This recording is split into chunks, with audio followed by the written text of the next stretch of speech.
Yon और उसकी family Denmark से थोड़े से दूर की एक सिटी पे आते हैं और यहाँ पे यॉन को ये पता लगता है कि ये सिटी रियो की बर्थ प्लेस है। तो वो सब कुछ जानने के बाद भी अनजान बनने की पूरी कोशिश करती है और यहाँ पे रियो सबको ये बोलते हैं कि यहीं पे उसका घर है और वो सबसे एक रिक्वेस्ट भी करती है कि आप लोग घर पे चले जाओ, मैं अपना एक काम करके वापस आ जाऊंगी। अब यहाँ पे यॉन को पता करना था कि रियो एक्चुअली में क्या करने वाली है, इसलिए वो सबको ये बोलती है कि अरे रियो को तो पता ही नहीं हम कहाँ पे रुकने वाले हैं, तो मैं उसे उस जगह का नाम बता के वापस आ जाऊंगी। और ऐसे ही बिना कुछ बोले यॉन चुपचाप रियो का पीछा करने लग जाती है। दूसरी तरफ रियो पीजीएन के थ्रू किसी को मैसेज भेजती है और बोलती है कि मेरा काम यहीं पे खत्म हो गया, चलो मैंने उसे एक लोकेशन तो दे दिया है। और इसी दौरान वो देखती है उसके पीछे यॉन खड़ी है। रियो बहुत ज्यादा घबरा जाती है और बोलती है कि तुमने अभी क्या कुछ देखा क्या, बट यॉन सब कुछ ना देखने का बहाना कर देती है और बोलती है कि मैं तो अभी यहाँ पे आई हूँ, तुम्हें तो पता भी नहीं है कि हम लोग किस घर में रुकने वाले हैं, इसलिए मैं तुम्हें वो लोकेशन बताने आई थी। दूसरी तरफ हमें वो घर दिखाया जाता है जहाँ पे जिगल क्लैन के हर एक मेंबर रुके हुए थे,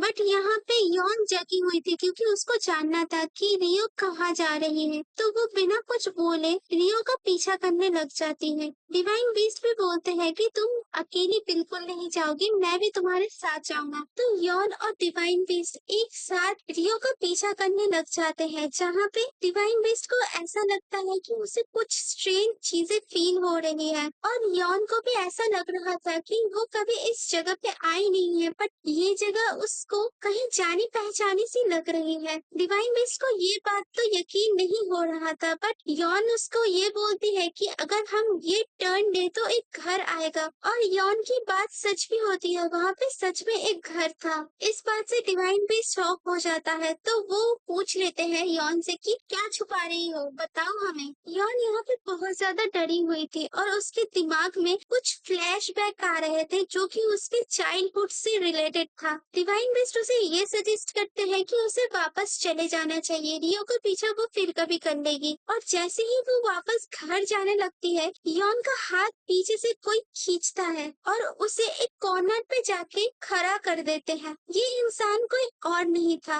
ये इंसान शिवाई था। यॉन शिवाई को देख के बहुत ज्यादा शॉक हो जाते हैं क्योंकि शिवाई अभी बहुत बड़ा हो चुका था और बहुत ज्यादा हैंडसम भी दिख रहा था। यॉन को भरोसा नहीं होता और यॉन ये सोचती है कि शिवाई कितना क्यूट था बचपन में और अभी देखो वो कितना ज्यादा बड़ा और हैंडसम हो चुका है। शिवाई यॉन को ये बोलती है कि यॉन तुम मेरी ओर देखो, बस मेरी ओर, तुम्हें पता है हम कितने सालों से नहीं मिले हैं। यॉन डायरेक्टली पूछ लेती है कि तुम अभी डेनमार्क फैमिली के लीडर हो, है ना? शिवा ये बोलते हैं कि हाँ, अभी मैं इस क्लैन का लीडर हूँ और सबसे बड़ी बात यह है कि हर कोई इंसान मुझे पसंद करता है और जैसे तुम चाहती थी कि मैं एक अच्छा इंसान बनूं यॉन, मैंने तुम्हारी बात मानी, बट मेरे अंदर एक जलन सी होती है, एक दर्द सी होती है और ये दर्द तुम्हें खोने की है। तो प्लीज अभी जो तुम मुझे मिली हो तो तुम मुझसे दूर जाने की बात कभी मत करना, मुझे प्रॉमिस करो।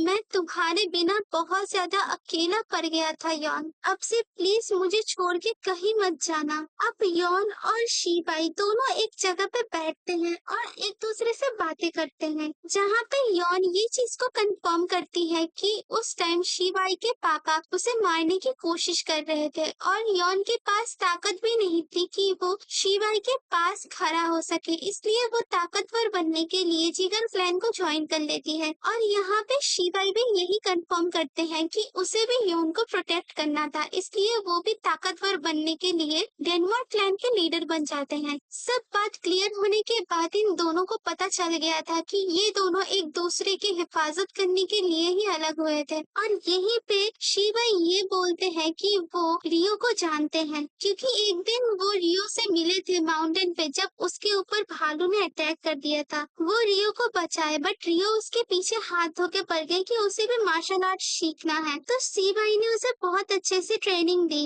रियो की मार्शल आर्ट ट्रेनिंग कंप्लीट होने के बाद रियो शिवाई को कुछ गुरु दक्षिणा देना चाहती थी, बट शिवाई के दिमाग में बस यौन ही चल रहा था, इसलिए उसने रियो को बस इतना बोला कि तुम अगर यौन नाम की किसी लड़की को ढूंढ पाओगी मेरे लिए तो वही मेरे लिए गुरु गुरुदक्षिणा होगा। और ये सब सुन के यॉन बहुत ज्यादा शॉक थे। लियो बहुत सालों से यॉन को ढूंढने की कोशिश करती थी एंड फाइनली लियो को यॉन मिल ही गई। और जैसे ही लियो यॉन को ढूंढ लेती है, वो हर एक न्यूज उसके मास्टर मतलब शीबाई को भेजती रहती है और ऐसे ही शीबाई यॉन को ढूंढ लेते हैं। अब यॉन शीबाई को ये बोलती है कि पता है, मुझे लगता है कि ये घर मेरे चाइल्डहुड की मेमोरी से जुड़ी हुई है। तो ये दोनों जाते हैं उस घर के अंदर देखने के लिए कि एक्चुअली में वो घर कैसा है। यहाँ पे शीबाई को कंट्रोल नहीं हो रहा था, वो हर टाइम यॉन से चिपकने की पूरी कोशिश कर रहा था, बट हमें इस घर के अंदर जाके देखना चाहिए। अब जैसे ही यॉन उस घर का दरवाजा खोलती है, वो पूरी तरीके से शॉक हो जाती है क्योंकि वहाँ पे 2 लाशें थी। उसकी हालत बहुत खराब हो जाती है ये देख के। शीबाई उसे संभालते हैं और यॉन को ये फ्लैशबैक आता है कि शायद यही लोग उसके मम्मी पापा हैं। यॉन बाद में जाके सबको उस जगह पे बुला के लाती है और यहाँ पे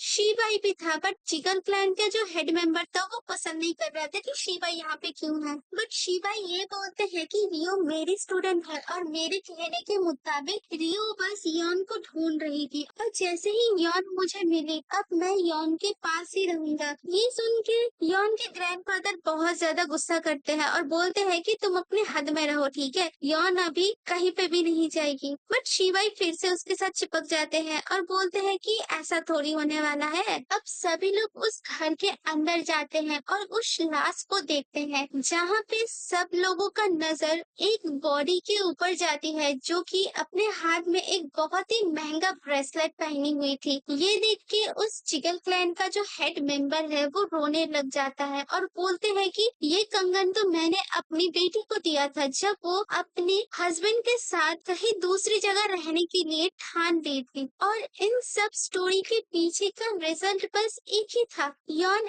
एक्चुअली में जिगल क्लैन की ही मेंबर थी। यहाँ पे शीबाई भी इन लोगों की थोड़ी मदद कर देते हैं ताकि यॉन की मम्मी पापा का फ्यूनरल बहुत अच्छे से हो सके, चाहे इतने सालों बाद ही क्यों ना हो रहा हो। जिगल क्लैन के हर एक मेंबर के दिल में सैडनेस और खुशी दोनों थी क्योंकि सभी को ये पता चल गया था कि यॉन एक्चुअली में उनकी ही बेटी है और दूसरी तरफ उसे ये पता चला था कि किसी की बेटी या किसी की बहन अब इस दुनिया में नहीं है। पर यहाँ पे एक और क्वेश्चन बाकी रह जाता है कि उस घर के अंदर एक अजीबोगरीब स्टिकर लगा हुआ था जो कि मंत्र से चैंटिंग किया हुआ था। यॉन के ग्रैंडफादर इतना बोलते हैं कि ऐसे मंत्र चैंटिंग बस एक ही क्लैन करता है और उस क्लैन का नाम है द ब्लड टेम्पल। और यॉन को भी पता नहीं था कि ऐसा क्यों है और अचानक से इसी घर के पास आके उसे अपने बचपन की फ्लैशबैक क्यों आई। नेक्स्ट मॉर्निंग रियो को सब कुछ पता चलता है कि कल रात एक्चुअली में क्या क्या हुआ था। तो ये सभी लोग वहाँ से जाने के लिए तैयार हो रहे थे।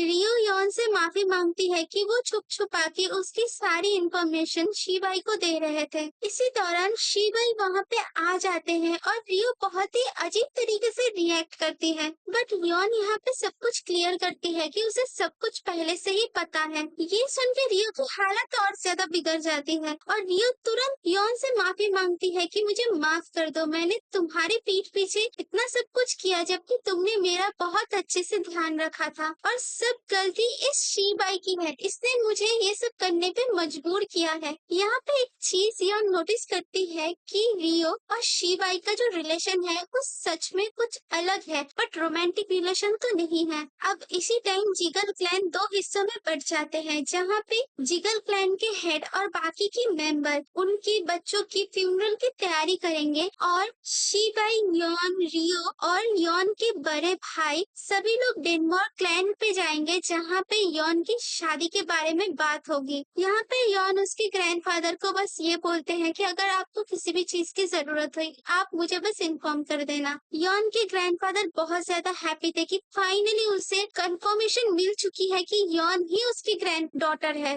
बट इन दोनों के बीच में शीबाई भी घुसने की कोशिश करते हैं जो कि यॉन के ग्रैंडफादर बिल्कुल पसंद नहीं करते और उसके भाई भी नहीं पसंद करते। यॉन शीबाई से माफी मांगती है कि उसके ग्रैंडफादर और उसके भाई इतना ज्यादा रूड है, बट शीबाई को बिल्कुल भी बुरा नहीं लगता क्योंकि वो लोग यॉन के ही फैमिली मेंबर थे। तो इस बात को शीबाई तो नजरअंदाज कर देते हैं, बट यॉन की फैमिली तो बिल्कुल नहीं कर पाती है और यॉन की फैमिली को ये लग रहा था कि पता नहीं क्यों यॉन शीबाई को प्यार भरी नजरों से देख रही है। दूसरी तरफ हमें शीबाई के पापा को दिखाया जाता है जो कि ये सोचते हैं कि उसका बना बनाया प्लान भी खत्म होने वाला है, इसलिए वो अपने बड़े बेटे चैन डेनमार्क को ये बोलते हैं कि तुम्हें यॉन पसंद है ना? बचपन से ही तुम्हारे लिए मेरा एक काम है, अगर तुम सच में मेरे बेटे हो तो तुम्हें मेरी ख्वाहिश को पूरी करनी ही पड़ेगी और इस बात से चैन भी मान जाता है। दूसरी तरफ हमें उस इंसान को दिखाया जाता है जो कि ब्लड प्रिंस के नाम पे बहुत ज्यादा मशहूर था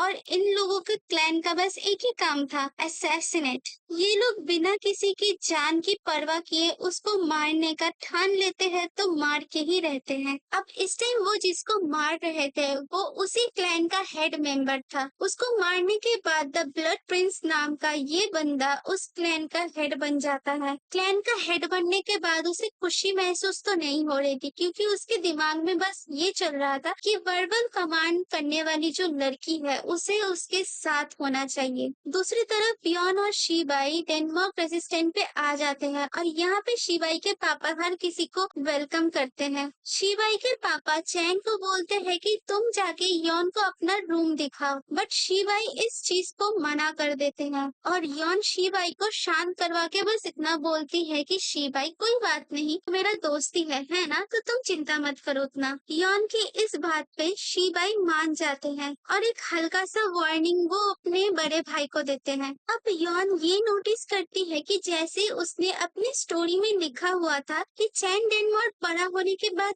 ऐसा दिखेगा, उसकी लिखी हुई हर एक बात सही हो रही थी। चैन डेनमार्क वैसा ही खूबसूरत इंसान बन गया था। अब चैन डेनमार्क यॉन को उसका लग्जरी कमरा देके वहाँ से चले जाते हैं जहाँ पे चैन के दिमाग में बस ये चल रहा था कि उसे उसके पापा का ख्वाहिश पूरी करनी है, बट वो यॉन के साथ भी इतना बुरा नहीं करना चाहता था। इसी चीज के चलते चैन डेनमार्क वापस से यॉन के रूम में आते हैं और यॉन से ये बोलते हैं कि यॉन, क्या तुम्हारे दिल में मुझे लेके कोई फीलिंग्स है जैसा मेरे दिल में तुम्हें लेके है? चलो फिर स्टोरी को यहीं पे खत्म करते हैं, मिलते हैं हमारे नेक्स्ट वीडियो में।